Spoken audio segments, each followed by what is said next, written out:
Hey everyone, welcome to the Nutrition Unplugged podcast. I am Stephanie. And my name is Charlene. We are both nutrition educators and dietetic students at the University of Alberta. So today we're doing a deep dive on how teenagers make food choices and how they see their own bodies. We've got a ton of research here, studies and articles, and it's kind of mind-boggling how many different factors there are to consider. Yeah, it really is. It's this whole mix of things like biology, psychology, and social influences all coming together. Right. And that's why we're here, to sort through all of it. I have to say, even just glancing at this research was pretty eye-opening, like how much we as adults, even just how we talk about food, can affect how a teenager feels about their body. It is pretty wild, isn't it? There's this study that found that teenagers whose parents were always dieting or talking about their weight negatively were way more likely to start doing those same things themselves. Yes, that's right. It really shows how much teens pick up from the grown-ups around them. So if you're listening and you know a teenager, listen up because this is for you. We're going to break down the science of food choices, the crazy power of adults as role models, and then how we can try to make things healthier for teens when it comes to food and body image. It's about giving them the right tools and the support they need to get through this time that can be really tough. So let's start with the basics. Okay, what makes us choose one food over another? We know taste is a big one right now, but what else is happening there?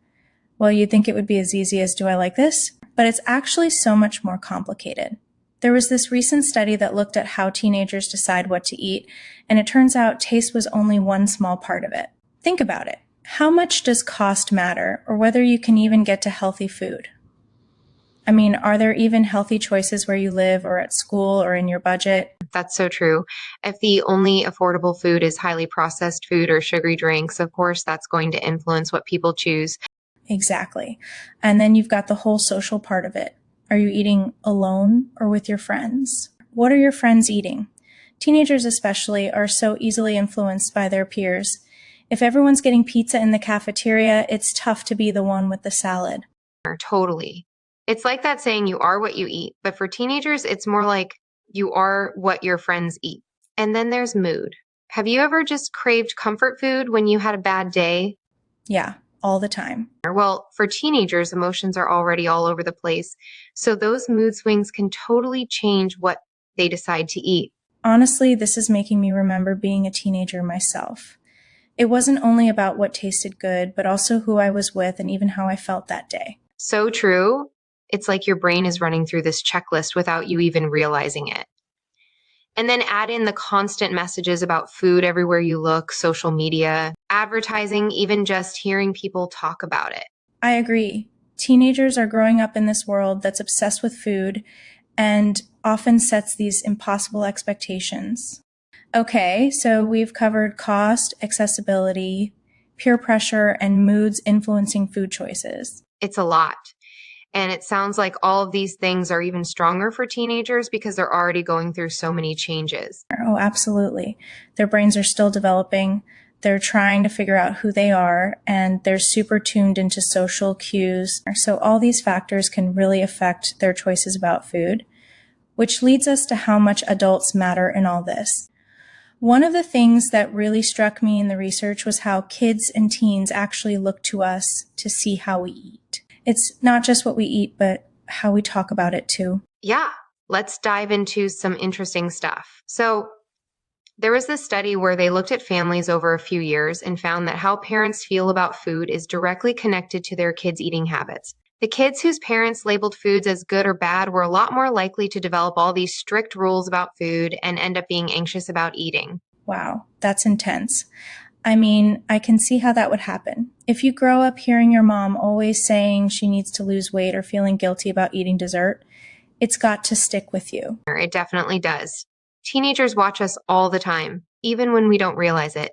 They notice what we say, what we do, how we react to food emotionally. So we're basically role models for food and body image, whether we want to be or not. Exactly. And that's a pretty big responsibility, but it's also an opportunity. Okay. I'm already starting to feel a little stressed out. Yeah, I feel that. But seriously, if you're listening and thinking, whoa, I've never thought about it like that before, don't be too hard on yourself. We're all in this together. That's right. It's about trying to be more aware of the things we're saying and doing. One example that really made me stop and think was the difference between saying all foods can fit versus calling some good and some bad. It's just a small change in how you say it, but I can see how it could really change a teen's mindset. For sure. It's about encouraging a healthy and balanced way of eating instead of making people afraid of food or feel bad about it. Okay, so food choices are more complicated than they seem, and adults have a bigger influence than we probably realize. But let's be real here. Body image is a touchy subject anyway, but when you're talking about teenagers, it can feel like a minefield. It really is such a vulnerable time on top of everything else we've talked about. Yep. Teenagers are going through these rapid physical and mental changes. Their bodies are literally transforming right before their eyes, and they're trying to figure out who they are in the world. It's like their sense of self is constantly shifting. Exactly.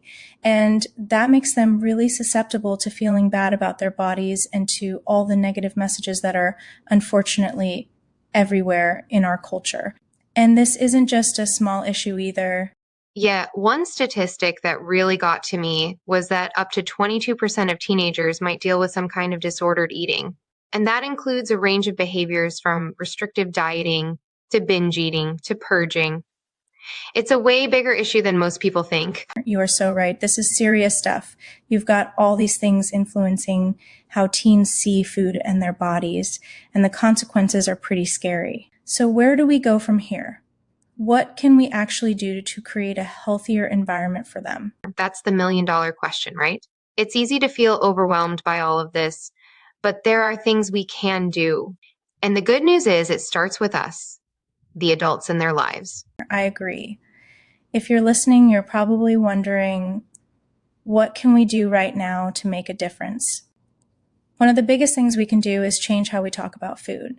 So instead of focusing on weight or how it makes you look, try talking about what food does for you, how it gives you energy to play sports or do well in school, or even just hang out with your friends. Exactly. Talk about how different foods give our bodies what they need and help us feel good. And remember, it doesn't have to be perfect. It's more about balance and enjoying a bunch of different kinds of foods.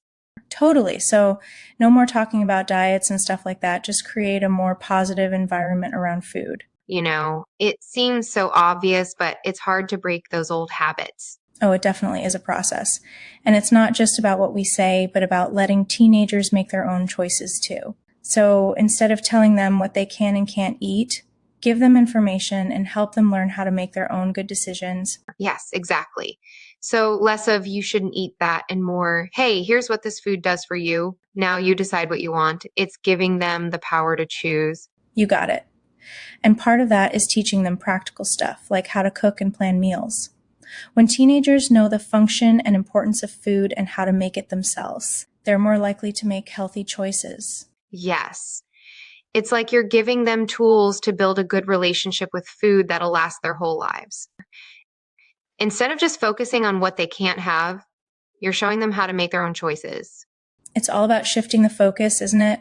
Away from the outside stuff and towards really understanding how food affects their bodies and minds. Yes, I agree. Disordered eating patterns are quite common in teens, and it stems from negative food messaging and food fear. You are so right. And we, as adults, should be looking out for risk factors. Oh, for sure. This can be a little tricky. It's almost never just one thing. Usually it's a whole bunch of things that all happen at the same time. Exactly. It's about positive messaging. I think we should also chat about the major implications of negative food messaging in this vulnerable population. Yes. Food messaging in this population is definitely multidimensional. Let's start with genetics and biological stuff. Research shows that if someone in your family has had an eating disorder or another mental health problem, you're more likely to have one too. Wow. So there's a genetic component to this. It's not just about willpower or making good choices. Exactly. It's really important to realize that disordered eating is complex, and a lot of times there's a biological reason for them. It's not just as simple as choosing to eat differently.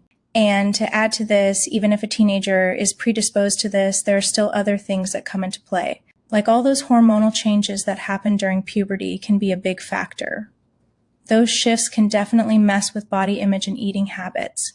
And there's also a lot going on psychologically for teens, things like low self-esteem, being a perfectionist, anxiety, and depression are all connected to disordered eating. That makes sense. I mean, teenagers are already dealing with so much pressure to be perfect and fit in and succeed. If they're already struggling with mental health stuff, it's got to make it even harder to cope. For sure. And then you've got all the social and cultural influences too. Like think about how obsessed the media is with being thin. All those images of ideal bodies and the pressure to look like that. Honestly, it's no wonder so many teenagers end up feeling like they don't measure up. It feels impossible to live up to those standards. Yeah. And social media just makes it worse. It's this whole world where everyone seems perfect except you. Yep. And then there's the pressure from your friends, the wanting to fit in with a certain group or be seen as attractive. It's like they're getting hit from all sides, and that makes those inner struggles even tougher to deal with. Exactly. And it's not just the media and friends. Family stuff can play a big role too. If a teenager grows up hearing a lot of talk about dieting and weight and how they look, they're more likely to start thinking that way too and develop a bad relationship with food and their bodies. So basically, even things that seem harmless, like someone saying they need to lose a few pounds, can actually hurt a teenager who's already feeling insecure about their body. Totally. Those messages can have a huge impact, especially when they come from people they love and trust. This also applies to the other adults in their lives that they look up to. Teens really internalize these messages, no matter who it's coming from. That's so true. Okay, so we've covered genetics, biology, psychology, social pressure, family dynamics, but we can't forget about trauma and stress being a contributing factor to disordered eating. You're right. That is such a big factor too. Teens who've been through tough stuff like bullying or abuse or losing someone close to them are also more at risk for developing eating disorders, and it makes sense. Disordered eating could be a way to try to deal with really intense emotions or to feel like they have some control when everything feels crazy. That's the sad truth. And when you put all these risk factors together, it can be incredibly tough for some teens to deal with. Yeah. And I think it's important to remember that eating disorders can happen to anyone, no matter what gender they are. There's so much stigma and shame around these problems, especially for boys, which makes it harder to ask for help. Yes, that is true. We definitely need to be better at recognizing that this isn't just a girl problem. For sure. This just shows how important it is to create an environment where teens feel safe asking for help, regardless of gender. But the good news is that we can actually do a lot to help teenagers, and it all starts with being aware and talking openly about these issues. You're so right. It's less about having all the answers and more about creating a safe and supportive space for them. Exactly. It's about being open and not judging them. Let them know that they can come to you without feeling ashamed or criticized. Just knowing that someone's listening and understands can make a huge difference. It's about building trust so they know they're not alone. Right. Sometimes the best thing you can do is just listen and show them that you get how they feel. Wow, we covered a lot of ground today, huh? From all those hidden things that influence food choices to how much power we have as adults to influence their relationship with food and their bodies and disordered eating. It's pretty heavy, but also so important for people to understand. Yeah, it is. I think what really got to me was just how much we probably don't realize how much we affect teenagers as adults. It's not just about telling them to eat their vegetables. It's about all those messages we send, even without meaning to, about how we see our own bodies and our own relationship with food. It's pretty powerful stuff. It really is. Yeah, and it's not about being perfect or anything. No. It's more about being aware and thinking about what we're doing. Every little thing we do and say can change the environment for those teens. After listening to this, I bet some of you guys listening are feeling overwhelmed by the amount of information we've covered. Lots of info here today, but I think the most important thing is to create a space where teens feel like they can be open and they won't be judged. Let them know that they can come to you no matter what, and you'll listen and support them. Just knowing that someone is really listening and gets it can make a huge difference. And remember, this is just the beginning. There are so many resources out there if you want to learn more about helping teens. We'll definitely put some links to those below. And to everyone listening, thanks for joining us on this deep dive. We hope you learned some valuable stuff and feel like you can create a healthier, more supportive place for the teens in your lives.